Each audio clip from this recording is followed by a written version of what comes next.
이 광주 항쟁 이후에 하여튼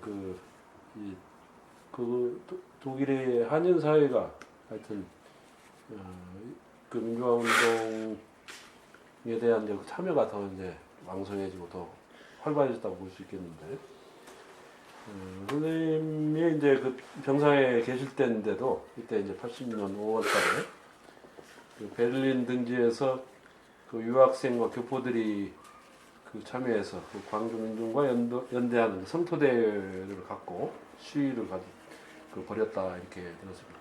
선생님도 그때 이제 병사에 있으면서도 이런데 참여하고 관여하신 걸로 알고 있는데. 그때 이제 저도 이제 그 휴가를 얻어가지고 단기 휴가를 얻어가지고 이제 돌아다녔는데 그 5.18 그 사태가 일어나고 나서 하여튼 국내를 통틀어 가지고 최초로 성토대를 연 것이 서백님이야.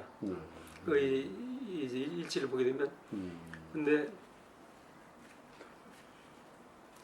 먼저 그 학생들이 그 단식 투쟁을 했고, 단식 투쟁이 끝나면서 이제 동시에 이제 그 우리가 성토대를 했는데, 서백님 한인 인구가 1,500명이에요. 네. 근데 그 중에서 500명이 참여를 했어. 그리고 이제 우리 외국인 친구들하고 이제 그 성토대를 하고 이제 그 시가 행진도 하고 이제 그랬는데, 저는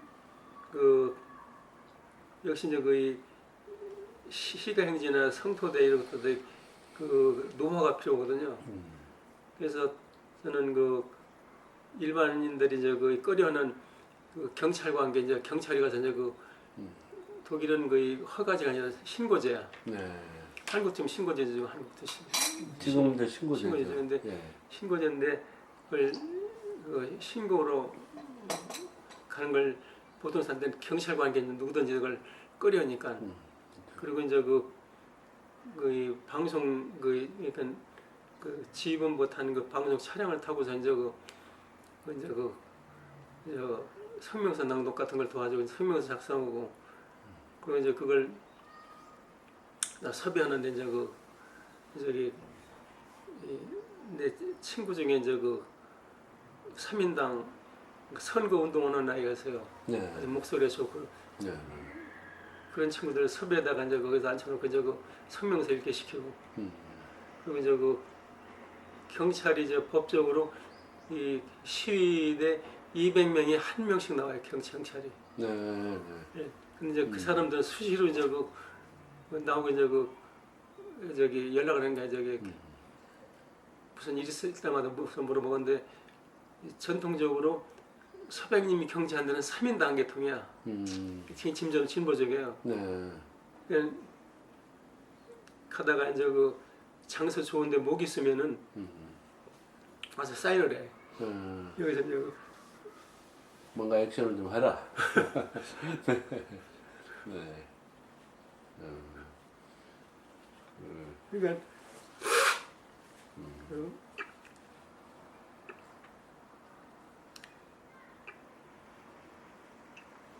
그리고 또 독일은 거의 나치를 경험한 국가이기 때문에 반나치에 대해서는 헌법으로 규정이 됐어요. 그래서 나치에 대한 어떠한 형태라든지 나치를 갖다 찬양하는 걸 금지돼 있어. 그런데 그때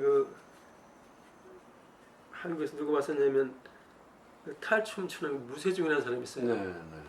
이 사람이 와서 우리를 참 많이 도와줬는데, 그 사람이 이제 한복을 까맣게 입고 이제 이상한 복장을 하고 나오니까 경찰 저기 뭐냐 이거야.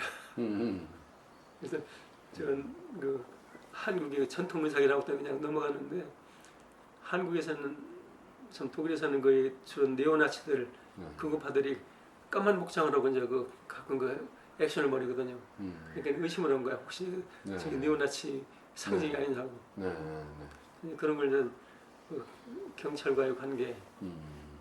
그리고 이제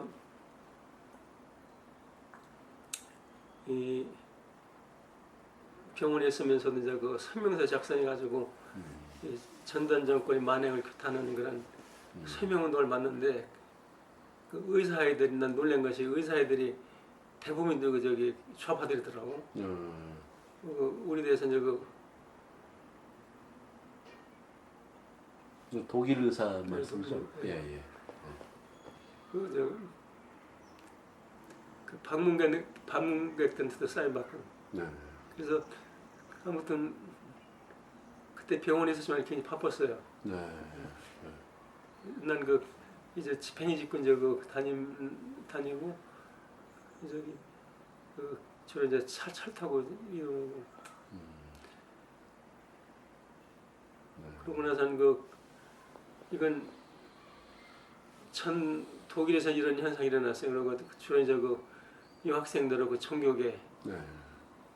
조직적인 이런 활동을 하고 이 액션이 거의 끝날 무렵 마지막으로는 보온에 모여가지고 보온 민스터 광장이라고 네. 우리가 주로 이제 성토대하는 그런 네. 광장인데 거기서 모여가지고 마무리 네.